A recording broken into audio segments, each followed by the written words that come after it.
Assalamualaikum warahmatullahi wabarakatuh. Kami dari kelompok 11 akan mempresentasikan hasil analisis dan perbandingan bentuk evaluasi lembaga kejuruan formal dan non-formal. Sebelumnya, perkenalkan saya Andara Swadila NIM K152008. Saya Pista Diwangana NIM K15222022. Saya Rayhan Asmi Trifada NIM K15222062.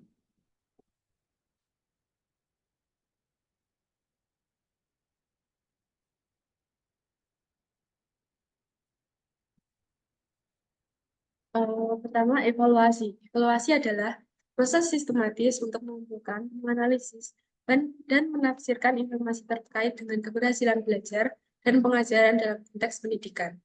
Tujuan dari evaluasi pendidikan adalah untuk mengevaluasi efektivitas program pendidikan, metode pengajaran, kurikulum, serta pencapaian siswa. Evaluasi pendidikan dapat dilakukan dalam berbagai bentuk, seperti tes standar, penilaian kinerja, observasi kelas, dan wawancara dengan siswa, guru, dan orang tua. Lembaga pendidikan kejuruan. Lembaga kejuruan formal adalah institusi pendidikan yang menyediakan pelatihan dan pendidikan dalam bidang-bidang tertentu yang terkait dengan kejuruan atau keterampilan khusus.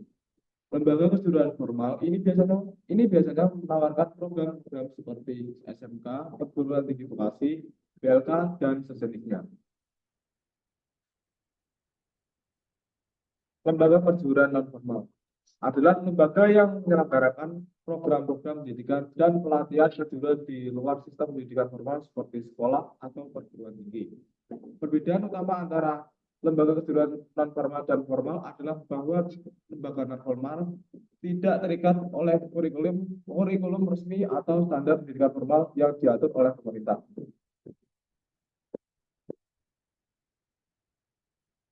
Untuk analisis bentuk evaluasi pendidikan formal, itu ada dua. Yang pertama, berdasarkan soal teori, dan yang kedua, analisis kasus. Yang pertama, soal teori.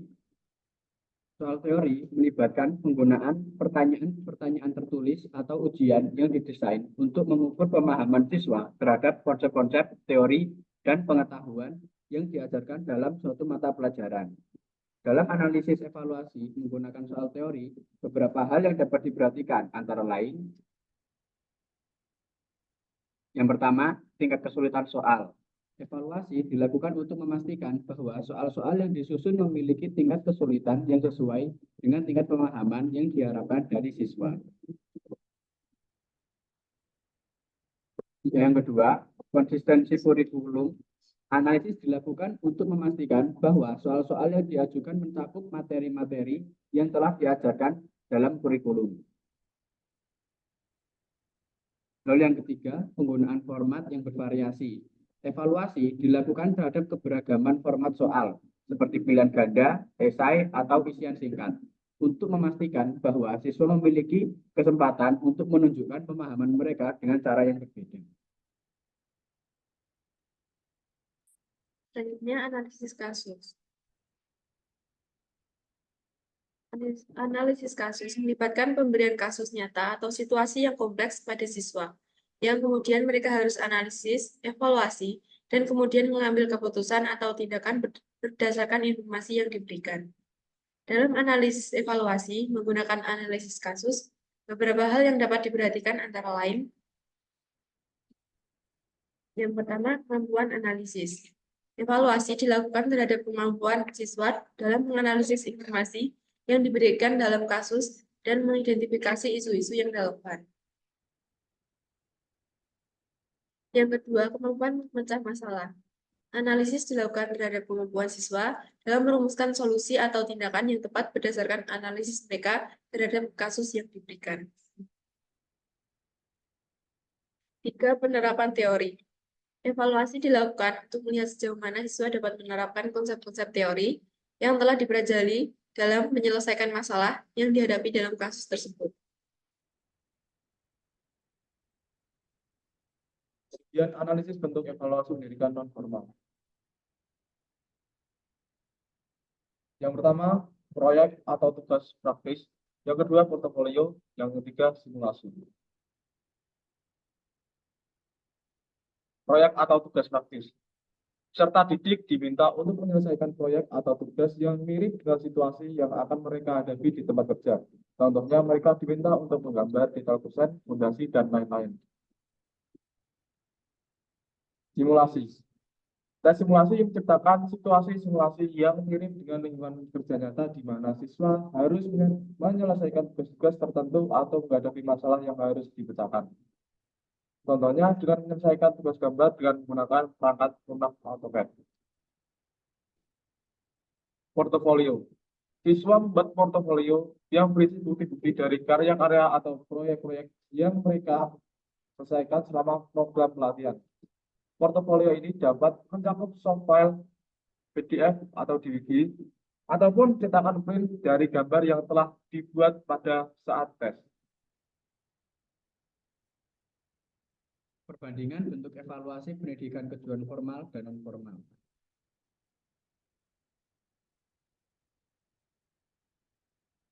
Untuk pendidikan formal, yang pertama, mengukur pencapaian siswa terhadap kurikulum dan standar pembelajaran, lalu membantu siswa dalam proses belajar mengajar, dan digunakan untuk sertifikasi dan kelulusan. Kurikulum dan standar pembelajaran. Pendidikan formal, kurikulum dan standar pembelajaran ditetapkan oleh pemerintah dan bersifat wajib untuk diikuti oleh semua penyelenggara pendidikan. Evaluasi pendidikan formal harus mengacu pada kurikulum dan standar pembelajaran yang telah ditetapkan. Sedangkan pendidikan non-formal, kurikulum dan standar pembelajaran pendidikan non-formal lebih fleksibel dan dapat disesuaikan dengan kebutuhan peserta didik dan pasar kerja. Evaluasi pendidikan non-formal tidak selalu terikat pada kurikulum dan standar pembelajaran yang baku.